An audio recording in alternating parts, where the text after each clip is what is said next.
Cadre road మీదకి వచ్చి మైకుల ముందు మాట్లాడారు ఎన్టీఆర్ని తిడుతూనే. అంటే పార్టీ నాయకత్వానికి తెలియకుండా అది జరిగిందని అనుకోలేము. పార్టీ నాయకత్వం ఆదేశంతోనే వాళ్ళు బయటకు వచ్చి తిట్టి ఉంటారు. ఇది కొంత ఎస్టాబ్లిష్ అయింది. ఇలా నిజానికి వాళ్ళ కుటుంబ వ్యవహారం, అది వాళ్ళ కుటుంబ వ్యవహారం, వాళ్ళు ఎలా హ్యాండిల్ చేసుకుంటారు అనేది లోపల ఇంటర్నల్ గొడవ. అది రకరకాల సందర్భాలలో ఈయన అవమానానికి గురైన ఉదాహరణలు అనేకం ఉన్నాయి. అంటే అవమానాలకి గురైంది ఎవరు?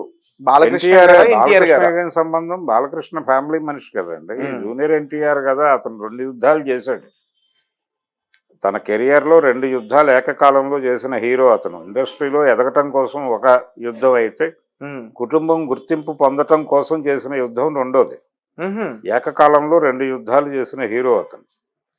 ఈ కాన్ఫ్లిక్ట్లు, ఈ గందరగోళాలు ఇవన్నీ సమసిపోయాయి అనుకున్నారు అసలు. చంద్రబాబు నాయుడు గారి మేనకోడలు కూతురుని చేసుకున్నాడు ఆయన.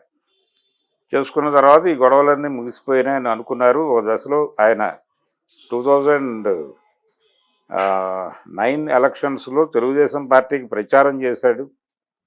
అంతా అయిపోయింది, అందరూ కలిసిపోయారు అనుకున్న సందర్భంలో మళ్ళీ మొదలైంది. ఈయన నెమ్మదిగా పాన్ ఇండియా హీరోగా ఎమర్జ్ అయిపోయాడు. టాలీవుడ్లో టాప్ హీరోల్లో ఆయన ఉన్నాడు ఎన్టీఆర్.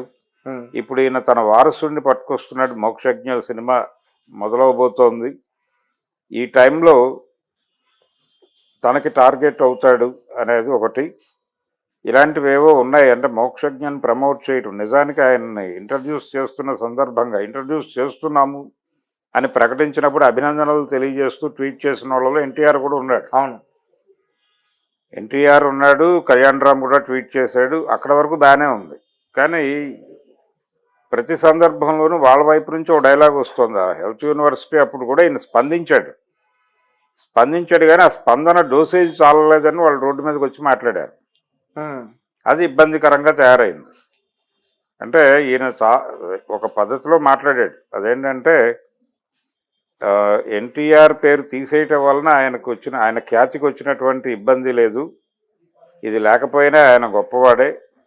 అలాగే ఈ యూనివర్సిటీకి వైఎస్ఆర్ పేరు పెట్టడం ద్వారా కొత్తగా ఆయనకి యాడ్ చేసేది కూడా ఏమీ లేదు, వీళ్ళు ఈ పని చేయకుండా ఉంటే బాగుండేది అని మాత్రమే చెప్పాడు ఆయన.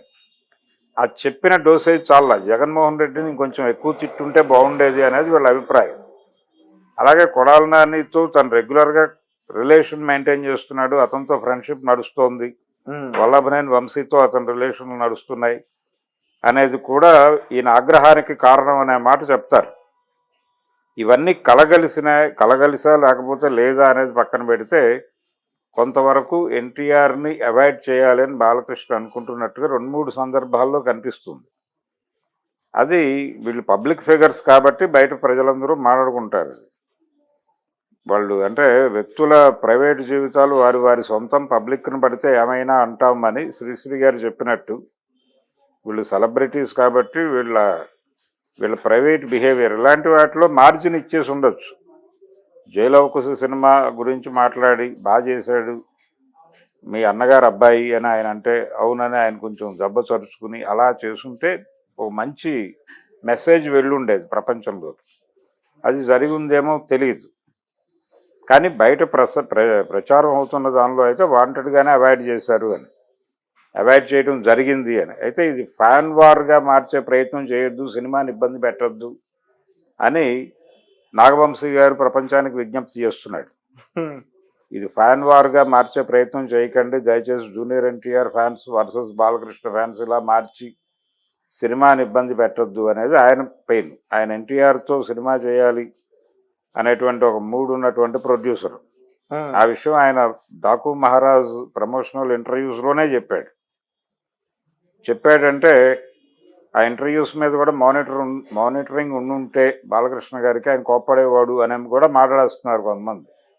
ఏది ఏమైనప్పటికీ అతి త్వరలో ఈ వివాదానికి ఏదైనా తెరదింపేస్తే బయట ఈ చర్చలు జరగకుండా ఉండడానికి అవకాశం ఉంటుంది. అంటే వాళ్ళల్లో ఇద్దరిలో ఎవరో ఒకళ్ళు మీడియా ముఖంగా ఏం లేదు ఇవన్నీ ఇలా జరుగుతున్నాయి తప్ప బయట ప్రచారం జరుగుతుంది, కానీ ఇంటర్నల్గా మేమందరం కలిసే ఉన్నాం, ఆవాజ్దో అమ్మాయి హై అనే మాట ఒకసారి అనేస్తే ఇంకా ప్రాబ్లం ఉండదు. ఆ మధ్య వాళ్ళ ఫ్యామిలీలో జరుగుతున్నటువంటి పెళ్ళిళ్ళకు సంబంధించి కూడా ఒకరు వెళ్ళాక ఒకరు వెళ్ళటం అనేది కూడా ఒక ఇది చర్చ జరిగింది. ఇలా అనేక విషయాలు ఉన్నాయి. అనేక సందర్భాల్లో ప్రతి సందర్భంలోనూ అక్కడ ఒక ప్రత్యేకమైన కన్ను పెడుతున్నారు అందరూ. ఇలా కళ్ళు పెట్టేటువంటి అవకాశం లేకుండా చేయాలంటే వాళ్ళిద్దరిలో ఎవరో ఒకళ్ళు ఓపెన్ అయ్యి మా మధ్య ఏమీ లేదు అనే మాట చెప్పేస్తే క్లోజ్ అయిపోతుంది. అప్పటి వరకు ఇలాంటి స్పెక్యులేషన్స్ నడుస్తూనే ఉంటాయి. జనాలు అసలు ఏం జరుగుతుంది వాళ్ళ ఫ్యామిలీలో తెలుసుకోవాలని ప్రయత్నం చేస్తారు. ఆస్తుల వివాదమా లేకపోతే ఇతర వేరే ఏమైనా కారణాలు ఉన్నాయా తెలుసుకోవడానికి సెటిల్ చేసే వెళ్ళాడు ఆయన. ఎవరికి ఏమిటి అనేది అన్ని సెటిల్ చేసే వెళ్ళాడు కాబట్టి అది కాదు గొడవ. ఇగో క్లాష్ ఏదన్నా ఉందా అనేదే ఇష్యూ. పైగా ఈయన తన కుమారుడిని తన వారసుడిగా తీసుకొస్తున్న టైంలో తన కుటుంబం నుంచి ఇప్పుడు ప్రధాన హీరోల్లో ఒకటిగా ఉన్నటువంటి ఎన్టీఆర్ పోటీ అవుతాడా, ఇలాంటి అభిప్రాయాలు ఏమైనా ఉన్నాయా? అందుకని ఈ రిఫ్ట్ కొనసాగిస్తున్నాడా బాలకృష్ణ? ఇలా 100 రకాల కోణాల్లో చర్చ ఉంది దీని మీద. ఇవన్నీ క్లోజ్ చేయాలంటే వాళ్ళు ఓపెన్ అవ్వాలి. ఓపెన్ అయిపోతే క్లోజ్ అయిపోతుంది. Okay sir, thank you so much. Thank you. ఆ డిజైనింగ్ ఇదంతా కూడా చెప్పుకున్నాడు ఆయన. ఆ సినిమా మంచి వసూళ్లే రాబట్టింది. మంచి హిట్, సక్సెస్ఫుల్ మూవీనే అది. ట్రిపుల్ క్యారెక్టర్ అందులో. అవును, త్రిపాత్రాభినయం చేశాడు ఎన్టీఆర్. ఇది చెప్పుకోవాల్సినటువంటి సందర్భం ఉన్నప్పటికీ ఆయన చెప్పుకోలేదు. చెప్పుకున్నా కట్ చేశారు అనేది ఒక వెర్షను. ఎడిటింగ్లో లేపేశారంటే అదే. అయితే అసలు అక్కడ ప్రస్తావన రాకుండా జాగ్రత్త పడ్డారు. అందుకని వాంటెడ్గా దాన్ని స్కిప్ చేశారు. మిగిలిన అన్ని సినిమాల గురించి మాట్లాడాడు ఆయన. తను చేసినట్టు పవన్ కళ్యాణ్తో చేసినటువంటి పెద్దగా ప్రజల్ని మెప్పించని సినిమా ఒకటి ఉంది, సర్దార్ గబ్బర్ సింగ్. దాని గురించి కూడా మాట్లాడారు. ఆ సినిమా ఎక్స్పీరియన్స్ అంటే పవన్ కళ్యాణ్తో ఇప్పుడు ఆయనకి పొలిటికల్ రిలేషన్ ఉంది కాబట్టి అది అడ్మిట్ అయిపోయింది. పవన్ కళ్యాణ్ బ్రదర్ కాబట్టి చిరంజీవి గారితో చేసిన వాల్తేరు వీరయ్య పాస్ అయిపోయింది. తన రక్తబంధం అయినటువంటి తన ఇంటి పేరుతో ఉన్నటువంటి హీరో అయినప్పటికీ ఇతన్ని అవాయిడ్ చేశాడు వాంటెడ్గా. అంటే చాలా కాలంగా వీళ్ళ మధ్య గ్యాప్ ఉంది అనేటువంటి చర్చ ఒకటి జరుగుతోంది బాగా. ఈ గ్యాప్ ఉంది అనే మాటని బయట చర్చ జరుగుతున్నప్పటికీ ఏ రోజున కూడా అది లేదు అని చెప్పే ప్రయత్నం ఎవరూ చేయలే. ఎన్టీఆర్ చేయలేదు, బాలకృష్ణ చేయలేదు. అది నడుస్తోంది, ఆ రిఫ్ట్ నడుస్తోంది. ఇది 2-3 సందర్భాల్లో బహిరంగంగానే కనిపించింది. అంటే ఎన్టీ రామారావు గారి శత జయంతి కార్యక్రమం జరిగింది హైదరాబాద్లో. శకపురుషుడు అనేటువంటి ఒక సావనీర్ ఆవిష్కరణ జరిగింది. అందరు హీరోలు వెళ్ళారు. రామ్ చరణ్ వెళ్ళాడు, అందరూ వెళ్ళారు. దాదాపు ఇండస్ట్రీ హీరోలు అందరూ వెళ్ళి ఆ రోజున ఎన్టీఆర్ గారికి అక్కడ ఘనంగా నివాళులు అర్పించారు. ఎన్టీఆర్ వెళ్ళలేదు, కళ్యాణ్ రామ్ వెళ్ళలేదు. ఇప్పుడు ఈ జైలవకు సినిమాకి ప్రొడ్యూసర్ కళ్యాణ్ రామ్, హీరో ఏమో ఎన్టీఆర్. వాళ్ళిద్దరి ప్రస్తావనలో లేకుండా నడిచింది అనేది గొడవ. ఆ రోజున ఆ ఈవెంట్కి కూడా వాళ్ళిద్దరూ వెళ్ళలేదు. అలాగే ఎన్టీ రామారావు గారి జయంతి సందర్భంగా అక్కడ మే 28 ఘాట్ దగ్గర అందరూ వెళ్ళి నివాళులు అర్పిస్తారు, ఫ్యామిలీ అంతా. అవును. నివాళులు అర్పించే సమయంలో ఎన్టీఆర్కి సంబంధించినటువంటి కొన్ని ఫ్లెక్సీలు పెట్టారు అక్కడ. ఆ ఫ్లెక్సీలు పీకేమని బాలకృష్ణ గారు అన్నట్టుగా ఒక వీడియో వచ్చింది అప్పుడు. ఆయన వచ్చి అవన్నీ తీసేయండి అన్నారు. అవన్నీ తీసేయండి అనే మాట నడిచింది బయట. ఏవి తీసేయమన్నారు అని వివరణ ఇచ్చారు తర్వాత. ఆ వివరణ వాళ్ళు ఇవ్వాల, బయట జనాలు ఇచ్చుకున్నారు. అలాగే మీడియాలో దాని మీద వ్యాఖ్యానాలు నడిచినాయి. ఆయన తీసేయమంది ఎన్టీఆర్కి సంబంధించిన ఫ్లెక్సీలు అని, జూనియర్ ఎన్టీఆర్కి సంబంధించిన ఫ్లెక్సీలు అవి తీసేయండి అని అన్నారు. ఆయన తీసేశారు ఇమ్మీడియట్గా అని. అక్కడ సీనియర్ ఎన్టీఆర్కి సంబంధించిన బ్యానర్లు అవి మాత్రమే ఉండవలను తప్ప ఇంకెవరిది ఉండకూడదు అనే ఉద్దేశంతో బాలకృష్ణ గారు అలా అన్నారు తప్ప జూనియర్ ఎన్టీఆర్ మీద ప్రత్యేకమైనటువంటి క్రోధంతోనో కోపంతోనో కాదు అనే మాట కూడా వినిపించింది అప్పుడు.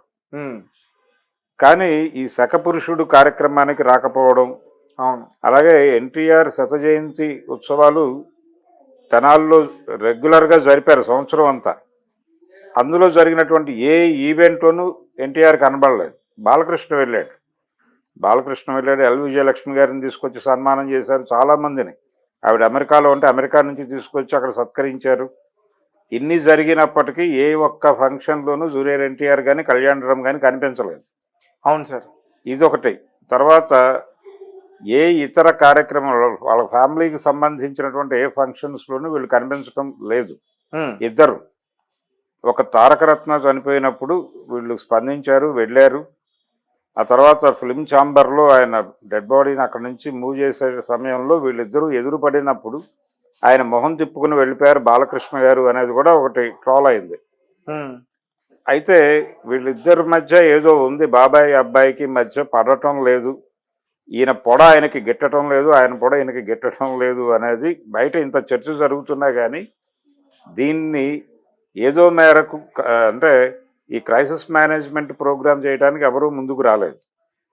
ఆయన అంటే మొన్న విజయవాడ వరదలు వచ్చినప్పుడు ఆయన ముందు దానికి ముఖ్యమంత్రి సహాయ నిధికి డబ్బులు ప్రకటించిన వాడు ఎన్టీఆర్. ఎన్టీఆర్ ప్రకటించిన తర్వాత మిగిలిన హీరోలు ప్రకటించారు. ఆ ప్రకటించిన సందర్భంగా లోకేష్ ట్వీట్ చేశాడు థ్యాంక్స్ చెప్తూ, అంతే. అంతకు మించి ఎక్కడా కూడా ఈయన ఎక్కడా అతని గురించి మాట్లాడలేదు. అంటే సినిమా పరిశ్రమ నుంచి చాలామంది స్పందించారు అనే ఒక సభలో ఈయన మాట్లాడినప్పుడు కూడా పేర్లు మెన్షన్ చేయాలి. పేర్లు మెన్షన్ చేయకుండా అందరికీ అంటే ఇండస్ట్రీ నుంచి మంచి స్పందన వచ్చింది దీని మీద అని బాలకృష్ణ గారు మాట్లాడిన సందర్భంలో పేర్లు పెట్టకుండా మాట్లాడటం వెనకాల ఈయన పేరు కూడా మాట్లాడాల్సి వస్తుందని మాట్లాడలేదనే మాట కూడా నడిచింది. ఇలా చాలా సందర్భాల్లో వీళ్ళ మధ్య ఒక రిఫ్ట్ ఉంది అనేది ఎస్టాబ్లిష్ అవుతున్నప్పటికీ ఇది లేదు అని చెప్పే ప్రయత్నం చేయలేవరు. చేయకపోవడంతో ఉంది అనే అభిప్రాయమే కొనసాగుతోంది ప్రపంచంలో. ఇప్పుడు ఈ అన్స్టాపబుల్ షోకి డాకు మహారాజ్ టీం రావటం, ఈ టీం ఇంటర్వ్యూ సందర్భంగా ఆయన మాట్లాడుతూ అసలు అంటే ఇతను తీసినటువంటి గత సినిమాల్లో ఎన్టీఆర్తో సినిమా చేశాడనే ప్రస్తావనే రాకుండా షో నడపటం, అలాగే ఆ హీరోలతో ఎక్స్పీరియన్సెస్ అవన్నీ షేర్ చేసుకున్నాడు ఇతను. అక్కడ ఎక్కడా కూడా ఎన్టీఆర్ ప్రస్తావన లేకుండా నడపటం, ఇవన్నీ కూడా వాళ్ళ మధ్య స్టిల్ ఇప్పటికీ వాళ్ళ